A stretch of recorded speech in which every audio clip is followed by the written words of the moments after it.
പക്ഷെ നമുക്ക് ഇപ്പോൾ വേണമെന്നുണ്ടെങ്കിൽ ഇപ്പോൾ അവരുടെ സിലബസ് ഓറിയൻറ്റഡ് ആയിട്ടുള്ള കാര്യങ്ങൾ അങ്ങനെ പോകുന്നതിനോടൊപ്പം തന്നെ എക്സ്ട്രാ കരിക്കുലർ ആക്ടിവിറ്റീസിൽ IT അല്ലെന്നുണ്ടെങ്കിൽ ഇതുപോലുള്ള കുറേ കാര്യങ്ങളുണ്ടല്ലോ. ആ കൂട്ടത്തിൽ സ്കൂളുകളിൽ AI റിലേറ്റഡ് ആയിട്ടുള്ള കോച്ചിങ് കൊടുക്കുന്നത് നല്ലതല്ലേ?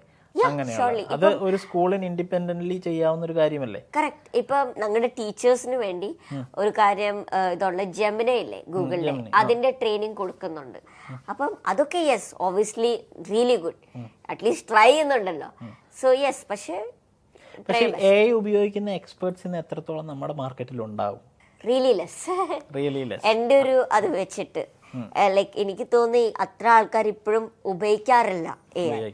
And it is a big problem. കാരണം അവരുണ്ടെന്നുണ്ടെങ്കിലല്ലേ ഈ പറയുന്ന മെസ്സേജ് അല്ലെന്നുണ്ടെങ്കിൽ ഇൻഫർമേഷൻസ് അല്ലെങ്കിൽ നോളജ് മറ്റുള്ളവരിലേക്ക് പാസ് ചെയ്യാൻ പറ്റുള്ളൂ. Correct. One of the reason ഞാൻ ഈ യൂട്യൂബും ഇൻസ്റ്റഗ്രാമും കോണ്ടന്റ് ഇട്ടുകൊണ്ടിരിക്കുന്ന ഈ ക്ലാസ്സുകളും എടുക്കുന്ന is trying to spread awareness to. ഒരു സ്റ്റുഡൻറ്റ് ഇപ്പോൾ IT സെക്ടറിൽ ജോലിക്ക് പോകണം എന്നൊക്കെ ആഗ്രഹിക്കുന്നത്, അല്ലെന്നുണ്ടെങ്കിൽ എനിക്ക് ഭാവിയിൽ ഒരു എഞ്ചിനീയർ ആവണം, അല്ലെങ്കിൽ ഗെയിമർ ആവണം, ഗെയിം ഡെവലപ്പ് ചെയ്യണം, ഇതൊക്കെയാണല്ലോ ഇപ്പോൾ കൂടുതലും ഗെയിംസിലും ഒക്കെ ആയതുകൊണ്ട് ഗെയിം ഡെവലപ്പ് ചെയ്യണം എങ്ങനെയാണ് എന്നൊക്കെ ചോദിക്കുന്നുണ്ടാവുമല്ലോ. അപ്പോൾ രാഹുലിനോട് ചോദിക്കുന്നത്, അപ്പം എന്ത് സജഷനാണ് അതുപോലെയുള്ള ഇപ്പോൾ ഒരു ഫ്യൂച്ചർ സെലക്ട് ചെയ്യുന്നത്? ഇപ്പോൾ ആഫ്റ്റർ 10th +2 ദെൻ അവരെന്തിലേക്കാണ് പോകേണ്ടത്? പേരൻസിൻ്റെ ഒരു പ്രഷർ അനുസരിച്ചാണോ പോകേണ്ടത്, അതോ സ്വന്തം ഇഷ്ടപ്രകാരമുള്ളൊരു പാഷൻ ചൂസ് ചെയ്യണോ? അഥവാ അങ്ങനെ ചൂസ് ചെയ്യാനുള്ള ഫ്രീഡം അവർക്ക് കിട്ടിയിട്ടുണ്ടെങ്കിലും അവർ പ്രോപ്പറായിട്ടൊരു കാര്യം ചൂസ് ചെയ്യാൻ AI സെക്ടറിൽ എന്തൊക്കെയാണ് ഉള്ളത്? ഞാൻ AI സെക്ടറിൻ്റെ ആളിലും കൂടുതലും ഞാൻ പറയുന്നത് നിങ്ങൾക്ക് ഇഷ്ടമുള്ള തന്നെ ചൂസ് ചെയ്യണം.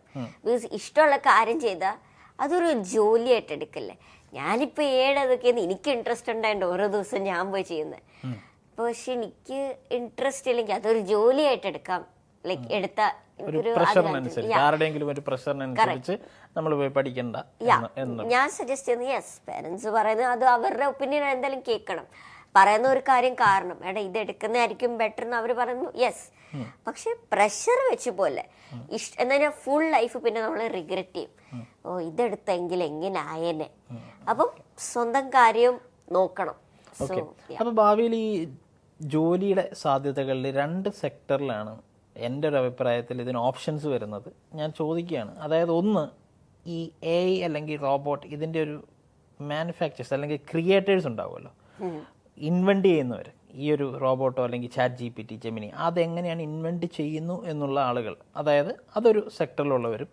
മറ്റൊരു സെക്ടറിലുള്ള അതെന്ന് വെച്ചാൽ ഇത് ഇൻവെൻറ്റ് ചെയ്ത് കഴിഞ്ഞതിന് ശേഷം അത് ഉപയോഗിക്കുന്നവരും. ഈ ഒരു 2 സെക്ടറായിരിക്കും മേ ബി ഇൻ ഫ്യൂച്ചറിൽ കൂടുതലും ജോലി സാധ്യതകളുള്ളത്. കാരണം കൂടുതൽ AI robots or AI systems develop ചെയ്യുന്ന ഡെവലപ്പേഴ്സും വേണ്ടി വരും. അതുപോലെ തന്നെ നല്ല രീതിയിൽ പ്രോംപ്റ്റിങ്ങും ഈ പറയുന്ന വാട്ട് എവർ ദ അപ്ഡേഷൻസ് ഈ പ്ലാറ്റ്ഫോമുകൾ കൊണ്ടുവരുന്നുണ്ടോ അതനുസരിച്ച് ഉപയോഗിക്കാൻ അറിയാവുന്നവരും അല്ലേ. അപ്പോൾ അങ്ങനെയുള്ളവരെ സംബന്ധിച്ചിടത്തോളം 2 രീതിയിലുള്ള IQ ലെവലായിരിക്കുമല്ലോ. കാരണം ഇതിൻ്റെ ഒരു ടെക്നിക്കൽ ആസ്പെക്റ്റിലേക്ക് പോവുകയാണെന്നുണ്ടെങ്കിൽ അവർ എന്തൊക്കെയായിരിക്കും ഏകദേശം പഠിക്കേണ്ടി വരുന്നത്? ഇപ്പോൾ AI കുറേ ജോബ്സ് എടുക്കാൻ പറ്റുന്നുണ്ട്. അപ്പോൾ നമുക്ക് പ്രെഡിക്റ്റ് ചെയ്യാൻ പറ്റില്ല. ഇപ്പം തന്നെ കുറേ AI ടൂൾസ് ഇറങ്ങിയിട്ടുണ്ട്, AI മോഡൽസ് ട്രെയിൻ ചെയ്തിട്ട് റിലീസ് ചെയ്യാൻ. അപ്പോൾ നമുക്ക് ചിലപ്പം AI ഉണ്ടാക്കാൻ്റെ ജോലിയും വേണേൽ പോവാം. അപ്പോൾ നമുക്കിപ്പോൾ പ്രെഡിക്റ്റ് ചെയ്യാൻ പറ്റില്ല. ഇപ്പം നമ്മുടെ കമ്പ്യൂട്ടേഴ്സിൻ്റെ വന്ന ആ സ്റ്റാർട്ടിങ് സ്റ്റേജിലാണ്, കുറേ ജോലി പോയിക്കൊണ്ടിരിക്കുക. എന്താ വരാൻ പോകേണ്ടതെന്ന് ആർക്കും അറിയത്തില്ല. സോ നമ്മൾ ആ ഒരു സ്റ്റേജിലാണ്. സോ എനിക്ക് ഇപ്പോഴും ഐ കാണ്ട് ഓൾസോ സജസ്റ്റ്. ഞാൻ തന്നെ ഇപ്പം മിക്കവാറും ലൈക്ക് കോമേഴ്സ് ആയിരിക്കും എടുക്കാൻ പോകുന്നത്, ബിക്കോസ് ഫിനാൻസിൻ്റെ സൈഡ് അറിയാൻ വേണ്ടി ഇൻ ദ ഫ്യൂച്ചർ. കഴിഞ്ഞാൽ ഈ സയൻസിൻ്റെ അതിനകത്ത് AI നമുക്ക് അറിയാൻ പറ്റില്ല എടുക്കണോ വേണ്ടയോ, ബിക്കോസ് കുറേ കാര്യം ചേഞ്ച് ആകാനും പറ്റും. ഓക്കെ. AI ക്രൈംസിനൊക്കെ ഒരുപാട് ചാൻസസ് ഉണ്ടാക്കാൻ ചാൻസ് ഉണ്ടോ?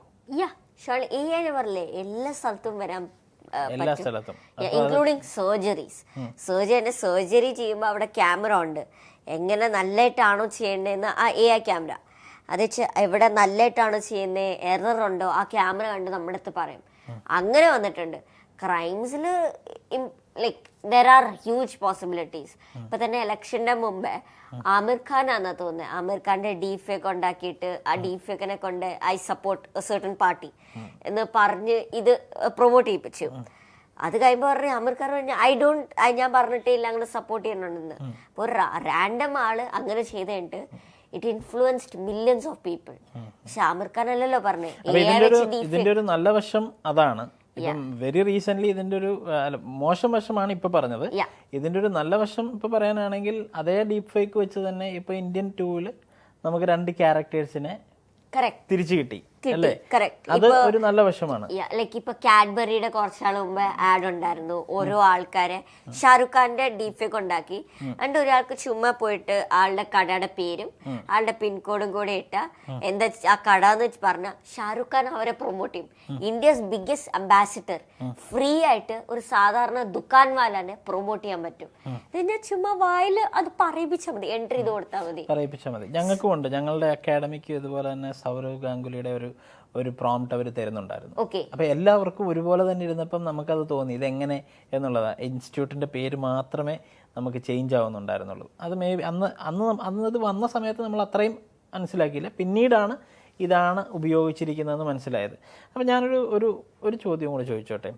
AI ഉപയോഗിച്ച് പല കാര്യങ്ങളിലേക്ക് ഇങ്ങനെ മുന്നോട്ടേക്ക് പൊക്കോണ്ടിരിക്കുമ്പോഴത്തേക്കും റൗൾ ഫ്യൂച്ചറിൽ ചെയ്യാൻ പോകുന്ന ഒരു കാര്യം എന്തായിരിക്കും? Lot of things. ഇപ്പൊ തന്നെ ഞാനിപ്പോ ഒരു കാര്യത്തിൽ വർക്ക് ചെയ്യുന്നുണ്ട്, ന്യായ സാത്തി എന്ന് പറഞ്ഞ. ബേസിക്കലി അതൊരു ലോയർ ബോട്ടാ. ആ ബോട്ട് ഒരു കോമൺ ആൾക്ക് ലോസ് പ്രകാരം അടുത്ത സ്റ്റെപ്പ് എന്താ ചെയ്യേണ്ടതെന്ന് അറിയത്തില്ല. ഇപ്പൊ എന്താ ഒരു പ്രശ്നം വന്നു കഴിയുമ്പോ ആൾക്കൊരു ലോയർ കാണത്തില്ല. പക്ഷെ പെട്ടെന്ന് എന്താ ചെയ്യേണ്ടതെന്ന് ആൾക്ക് ലോസ് എന്തായാലും വലിയ ഇന്ത്യൻ സിറ്റിസൺ അറിയത്തില്ലല്ലോ. അപ്പൊ എൻ്റെ അടുത്ത് ചോദിക്കുക, ഞാൻ ഈ പ്രശ്നത്തെ പറ്റി what should I do next, ഒരു ഈ പ്രശ്നമുണ്ട് what should I do next. ആ ബോട്ട് അക്കോർഡിംഗ് ടു ലോസ് ആളുടെ അടുത്ത് പറയും എന്താ ചെയ്യണ്ടേ, എങ്ങനെ ചെയ്യണ്ടേ. അങ്ങനെ ഐ പ്ലീഡ് ദ ഫിഫ്ത്ത്, ഇതിന്റെ കാരണം പറയല്ലേ. അപ്പം അങ്ങനെ ഒരു കാര്യം വെച്ചിട്ട് ഞാനൊരു ഇന്ത്യൻ ലോ ബോട്ട് പോലെ ന്യായ സാധ്യത തന്നെ ഉണ്ടാക്കുന്നുണ്ട്. അപ്പൊ ഈ ഒരു കാര്യത്തിനൊക്കെ റൗൾ ഒറ്റയ്ക്കാണോ അതോ എങ്ങനെയാണ് ഈ പറയുന്ന ബോട്ട് ഉണ്ടാക്കാനും അതുപോലെ വീട്ടിൽ ഇപ്പോൾ ഓൾറെഡി ഒരു റോബോട്ട് ഉണ്ടെന്ന് പറഞ്ഞു, ഇതിനൊക്കെ എങ്ങനെയാണ് റൗളിന്റെ സോഴ്സസ് എങ്ങനെയാണ്? ഹെൽപ്പേഴ്സ് ഉണ്ടോ, ടീച്ചേഴ്സ് ഉണ്ടോ, പേരൻസ് ഉണ്ടോ, അതോ എനി അതർ ഫ്രണ്ട്സ്? സോ ഞാൻ മിക്കതും യൂട്യൂബ് നോക്കിയിട്ടാ തന്നെ പഠിച്ചേ. പക്ഷെ ഇപ്പൊ ആദ്യത്തെ ബോട്ട് തന്നെ ഉണ്ടാക്കാൻ സെയ്ദ് തന്നെ എന്റെ ഫ്രണ്ട് ഉണ്ടായിരുന്നു. ഇപ്പം ഈ ലോയർ ബോട്ട് ന്യായസാധ്യം ഉണ്ടാക്കാൻ വേണ്ടി ഹാരി ആക്ച്വലി എന്നെ എഡിറ്റ് ചെയ്യാൻ വേണ്ടി അവൻ വന്നതാ. ഞാൻ ഇൻസ്റ്റാഗ്രാമിൽ മെസ്സേജ് ചെയ്തു. So we are now close friends also. അപ്പൊ അവന്റെ കൂടെ ഞങ്ങളൊരു ദിവസം ഇരുന്നപ്പോൾ ഞാൻ പറഞ്ഞില്ലേ ഞാൻ ജോലി ആയിട്ട് എടുക്കത്തില്ല. ഒരു വിചാരിച്ചു ഇങ്ങനെ ഒരു കാര്യം ചെയ്താലോ. അപ്പം എൻ്റെ അപ്പോഴും ഫ്രണ്ടാ പറഞ്ഞ ഇങ്ങനെ ഒരു ഐഡിയ കൊണ്ട് ചെയ്യാൻ പറ്റുമോന്ന്. അപ്പോൾ ഞങ്ങളിരുന്ന് നല്ല രസമായി തോന്നി. ഫൈൻ ട്യൂൺ ചെയ്ത് ലാമ മോഡലെടുത്ത് ഫൈൻ ട്യൂൺ ചെയ്ത് ഈ ഇൻഫർമേഷൻ ആഡ് ചെയ്ത് ഇന്ന് തന്നെ ഞാൻ ചെയ്തുകൊണ്ടിരിക്കുകയായിരുന്നു. സോ ഞാൻ ചെയ്തുകൊണ്ടിരിക്കുക. So it is just fun. റൗളിൻ്റെ മറ്റൊരു ഇൻ്റർവ്യൂവിൽ ഞാൻ ഇനി ഈ AI മാറി അതിനുശേഷം ഇനി artificial general intelligence, okay, artificial general intelligence AGI അല്ലേ, അതിനെപ്പറ്റി പറയുന്നുണ്ടായിരുന്നു. എന്താണ് ആക്ച്വലി അതുകൊണ്ട് ഉദ്ദേശിക്കുന്നത്? ബേസിക്കലി ഈ AI കഴിഞ്ഞിട്ട് ജനറൽ ഇന്റലിജൻസ് എന്ന് പറയുമ്പോൾ ഹ്യൂമൻ പോലെ ആയിരിക്കും. ഇപ്പൊ നമ്മൾ ChatGPTയുടെ അടുത്തൊക്കെ സംസാരിക്കുമ്പം ഒരു ഹ്യൂമൻ പോലെയാണ് സംസാരിക്കുന്നത്, ബട്ട് കറക്റ്റ് ഹ്യൂമൻ അല്ല. മനസ്സിലായി? അത് ഞാൻ പറഞ്ഞുതരാം ഒരു എക്സാമ്പിൾ വെച്ചിട്ട്. ചൈനീസ് റൂം എക്സ്പെരിമെന്റ് എന്ന് പറഞ്ഞാൽ ഒരു എക്സ്പെരിമെന്റ് ഉണ്ടായിരുന്നു. ഇമാജിൻ ചെയ്യുക, ഒരു ആളുണ്ട്, ആ ആളുടെ പുറത്ത് ഒരു പെണ്ണ് ഒരു ലെറ്റർ ഇട്ടു, ചൈനീസ് അറിയോ എന്ന് ചോദിച്ചിട്ട്. ആ ആൾക്ക് പക്ഷെ ഇംഗ്ലീഷ് അറിയത്തില്ല, പക്ഷെ എന്തായാലും റിപ്ലൈ കൊടുക്കണം. അപ്പൊ ആ ലെറ്റർ എടുത്തിട്ട് വാക്കുകൾ എന്താണെന്ന് മനസ്സിലായില്ല. അപ്പൊ ഒരു ഇൻസ്ട്രക്ഷൻസ് ഉണ്ട്, ചൈനീസ് അറിയോന്ന്, ചൈനീസ് ബുക്ക്. എന്നിട്ട് ഈ A ഈക്വൽ ടു ഈ ചൈനീസ് വാക്ക്, B ഈക്വൽ ടു ഈ ചൈനീസ് വാക്ക്, മാൻഡറിൻ. അപ്പം അത് നോക്കിയിട്ട് എഴുതി കൊടുത്തു, ആ ലെറ്റർ ഇട്ട് കൊടുത്തു. ആ പെണ്ണ് വിചാരിക്കും ഓ ഇവന് ഈ ചൈനീസ് അറിയാം. പക്ഷെ ആ ആൾക്ക് റിയലി ചൈനീസ് അറിയത്തില്ലല്ലോ, ഇംഗ്ലീഷ് അറിയാം. ആ ബുക്ക് ഇൻസ്ട്രക്ഷൻ നോക്കിയാണല്ലോ എഴുതി കൊടുത്തത്. അതുപോലെ തന്നെ നമ്മളാണ് ആ പെണ്ണ്. എന്തെങ്കിലും കൊടുക്കുമ്പോൾ ChatGPT ഇങ്ങനെ ഹ്യൂമൻ പോലെ തന്നെ പറയും, പക്ഷെ ആ ഇൻസ്ട്രക്ഷൻസ് ഉണ്ടോണ്ട് മാത്രം കറക്റ്റ് ഹ്യൂമൻ അല്ല. സോ അങ്ങനെയാണ് ഇപ്പോഴും AI തിങ്ക് ചെയ്യുന്നത്. പക്ഷെ AGI വരുമ്പം ഇമോഷണലി ഫുള്ളി ഒരു ഹ്യൂമൻ പോലെ. നമ്മള് ഇന്റലിജന്റ് ആണെന്ന് കാണിക്കുമല്ലോ, we are intelligent. So AI അങ്ങനെയായി മാറും in the future for sure. Okay, അപ്പോൾ അതാണ് AIയുടെ നെക്സ്റ്റ് ലെവൽ എന്ന് പറയുന്നത് അല്ലേ?